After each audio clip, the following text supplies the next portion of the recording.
నమస్తే, నేను Prem. Welcome to Khyati connects. దేశ రాజకీయాలు ఎప్పుడు ఏ మలుపు తిరుగుతాయో ఎవరు ఊహించలేరు. ప్రత్యక్ష ఎన్నికలతో సంబంధం లేకపోయినా పార్లమెంట్ పెద్దల సభ అయిన రాజ్యసభ ఎన్నికలు వచ్చాయంటే చాలు, ఢిల్లీ నుంచి గల్లీ దాకా రాజకీయ సమీకరణాలు ఒక్కసారిగా మారిపోతాయి. ఏ పార్టీ ఎవరిని ఎగువ సభకు పంపాలనుకుంటుంది, ఎవరికి చెక్ పెట్టాలని చూస్తుంది, భవిష్యత్తు రాజకీయాల కోసం ఎలాంటి వ్యూహాలు రచిస్తుంది, ఇవన్నీ రాజ్యసభ టికెట్ల కేటాయింపులోనే స్పష్టంగా కనిపిస్తాయి. ఇప్పుడు సరిగ్గా ఇలాంటి ఒక ఆసక్తికరమైన సంచలన పరిణామమే దేశ రాజధాని ఢిల్లీ వేదికగా కాంగ్రెస్ పార్టీ అంతర్గత వర్గాలలో చర్చనీయాంశంగా మారింది. ముఖ్యంగా ఆంధ్రప్రదేశ్ కాంగ్రెస్ కమిటీ అధ్యక్షురాలు వైఎస్ఆర్ తనయ వైఎస్ షర్మిల పేరు ఇప్పుడు జాతీయ రాజకీయాల్లో హాట్ టాపిక్ గా మారింది. ఆమెకు కాంగ్రెస్ అధిష్టానం ఒక బంపర్ ఆఫర్ ఇవ్వబోతుందా? కర్ణాటక నుంచి ఆమెను రాజ్యసభకు పంపేందుకు తెర వెనుక బలమైన వ్యూహం సిద్ధమైందా? రాహుల్ గాంధీ ఇచ్చిన హామీ నెరవేరబోతుందా? ఈ వ్యూహం వెనుక ఏపీ సీఎం వైఎస్ జగన్మోహన్ రెడ్డికి చెక్ పెట్టే వ్యూహాలు ఏంటి అనేది ఇవాల్టి పాయింట్ ఆఫ్ వ్యూలో చూద్దాం.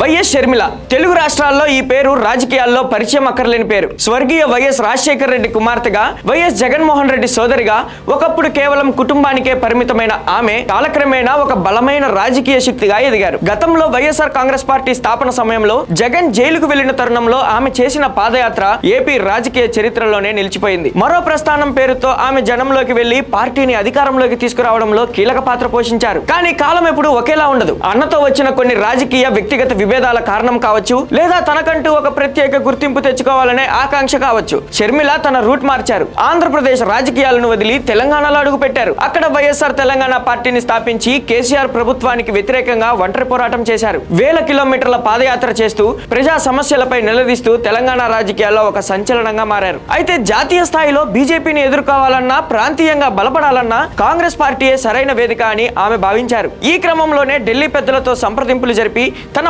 పార్టీని కాంగ్రెస్ లో విలీనం చేశారు. ఆ తర్వాత కాంగ్రెస్ అధిష్టానం ఆమెకు అత్యంత కీలకమైన బాధ్యతను అప్పగించింది. అదే ఆంధ్రప్రదేశ్ కాంగ్రెస్ కమిటీ అధ్యక్ష పదవి బాధ్యతల్లో ఉన్నారు ప్రస్తుతం షర్మిల.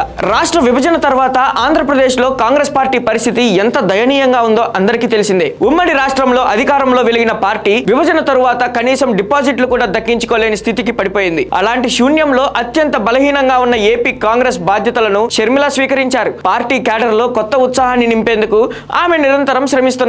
రాష్ట్రంలో అధికారం కోల్పోయినప్పటికీ ప్రస్తుత ప్రభుత్వ వైఫల్యాలను ఎండగడుతూ ప్రజా సమస్యలపై నిరంతరం విమర్శలు చేస్తూ రాజకీయంగా ఎప్పుడూ యాక్టివ్ గా కనిపిస్తున్నారు. ఈ క్రమంలోనే ఆమె కష్టాన్ని, పట్టుదలను గమనించిన కాంగ్రెస్ జాతీయ నాయకత్వం ఆమెకు తగిన గుర్తింపు ఇవ్వాలని భావిస్తోంది.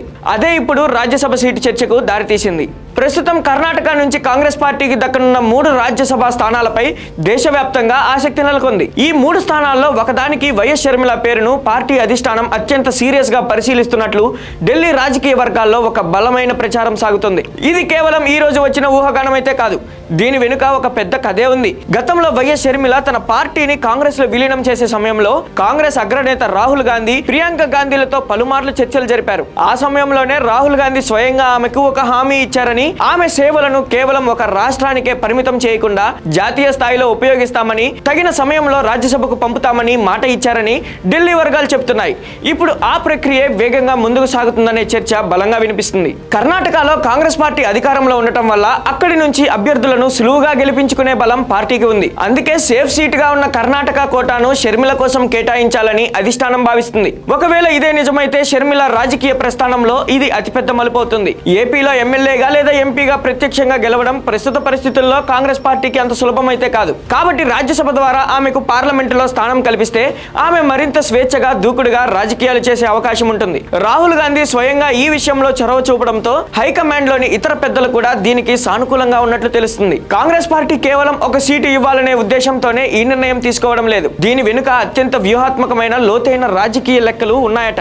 ప్రస్తుతం కాంగ్రెస్ పార్టీ దక్షిణ భారత రాజకీయాల్లో తన బలాన్ని మరింత పెంచుకోవాలని గట్టిగా ప్రయత్నిస్తుంది. ఇప్పటికే కర్ణాటక, తెలంగాణ రాష్ట్రాల్లో కాంగ్రెస్ అధికారంలోకి వచ్చింది. దక్షిణాదిలో తన పట్టును నిరూపించుకుంది. అయితే ఆంధ్రప్రదేశ్ లో కూడా మళ్లీ పూర్వ వైభవాన్ని తీసుకురావాలనేది కాంగ్రెస్ అధిష్టానం యొక్క ప్రధాన లక్ష్యం. ఈ వ్యూహంలో భాగంగానే వైఎస్ షర్మిలకు ప్రత్యేక రాజకీయ ప్రాధాన్యం ఇస్తున్నారు. దీనికి ప్రధాన కారణం వైఎస్ కుటుంబానికి ఆంధ్రప్రదేశ్ లో ఇప్పటికీ ఉన్న క్రేజ్ మరియు ఇమేజ్. స్వర్గీయ వైఎస్ రాజశేఖర రెడ్డి ప్రవేశపెట్టిన సంక్షేమ పథకాలు, ఆయన నాయకత్వ శైలి పట్ల ముఖ్యంగా గ్రామీణ స్థాయి ప్రజల్లో పేదల్లో ఇప్పటికీ ఒక ప్రత్యేకమైన అనుబంధం ఉంది. ఆ అనుబంధం, ఆ అభిమానం పూర్తిగా తగ్గిపోలేదని కాంగ్రెస్ గట్టిగా నమ్ముతుంది. వైఎస్ఆర్ అసలైన వారసురాలిగా షర్మిలను ప్రజల్లోకి పంపడం ద్వారా వైఎస్ఆర్ అభిమానులను, పాత కాంగ్రెస్ ఓటు బ్యాంకును మళ్లీ పార్టీ వైపు తిప్పుకోవచ్చనేది అధిష్టానం ఆలోచన.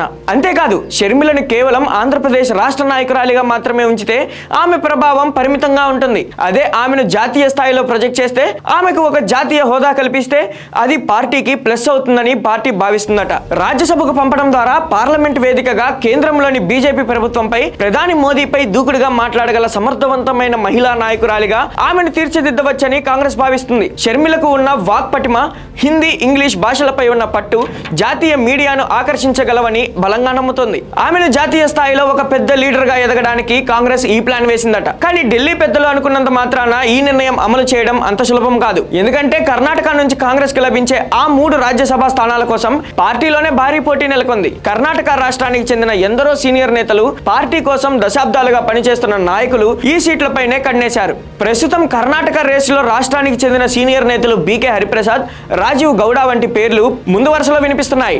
వీరిద్దరికీ కాంగ్రెస్ పార్టీతో సుదీర్ఘ అనుభవం ఉంది.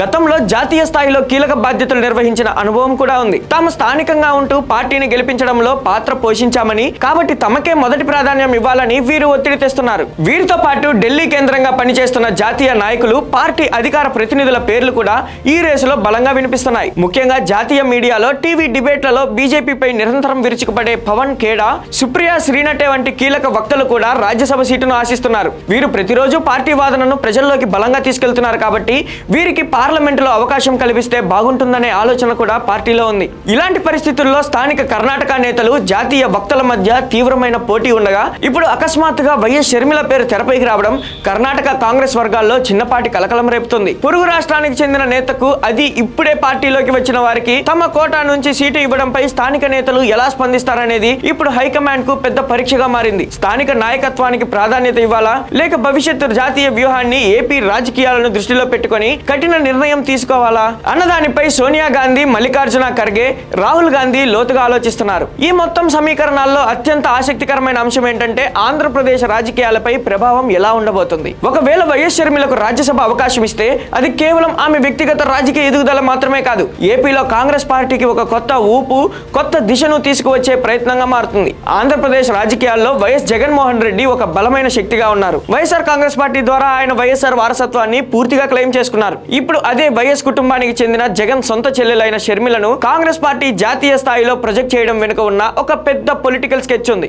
జగన్ కు ప్రత్యామ్నాయంగా వైఎస్ఆర్ నిజమైన వారసురాలు కాంగ్రెస్ లోనే ఉందనే సంకేతాన్ని ప్రజల్లోకి బలంగా తీసుకెళ్లవచ్చు. మరోవైపు కాంగ్రెస్ పార్టీ ప్రస్తుతం మహిళా నాయకత్వానికి, మహిళా సాధికారతకు అత్యంత ప్రాధాన్యత ఇస్తుంది. పార్లమెంటులో మహిళా రిజర్వేషన్లు, మహిళా హక్కుల గురించి కాంగ్రెస్ నిరంతరం మాట్లాడుతుంది. ఇలాంటి తరుణంలో దక్షిణాది నుంచి ఒక డైనమిక్ మహిళా నాయకురాలిని ఎగువ సభకు పంపడం ద్వారా దేశవ్యాప్తంగా ఉన్న మహిళా ఓటర్లకు కాంగ్రెస్ ఒక సానుకూల సందేశాన్ని పంపినట్లు అవుతుందని రాజకీయ విశ్లేషకులు భావిస్తున్నారు. ప్రస్తుతం చూస్తుంటే కాంగ్రెస్ పార్టీ రాజ్యసభ వ్యూహం కేవలం ఒక సీటు కేటాయింపుకే పరిమితం కాలేదు. ఇందులో భవిష్యత్ రాజకీయాలు, దక్షిణాది వ్యూహం, ప్రాంతీయ సమీకరణాలు, వైఎస్ఆర్ సెంటిమెంట్ మరియు మహిళా నాయకత్వం, ఇలా ఇన్ని కోణాలను మిళితం చేసి హైకమాండ్ అడుగులు వేస్తోంది. ఏదేమైనప్పటికీ వైఎస్ షర్మిలకు నిజంగానే కర్ణాటక కోట నుంచి రాజ్యసభ అవకాశం దక్కుతుందా, లేక చివరి నిమిషంలో కర్ణాటక సీనియర్ల ఒత్తిడికి తలొగ్గి అధిష్టానం తన సమీకరణాలను మార్చుకుంటుందా అన్నదానిపై మరికొద్ది రోజుల్లో స్పష్టత రానుంది. కానీ ఆమె పేరు ఇప్పుడు ఢిల్లీ రాజకీయాల్లో ఇంత సీరియస్ గా చర్చకు రావడం మాత్రం కాంగ్రెస్ పార్టీ ఆలోచన విధానంలో, వ్యూహాల్లో వచ్చిన మార్పుకు స్పష్టమైన సంకేతంగా చూడవచ్చు. ఈ లోతైన విశ్లేషణ మీద మీ అభిప్రాయం ఏంటో కామెంట్ రూపంలో తెలియజేయండి. Thank you for watching Khyati connects.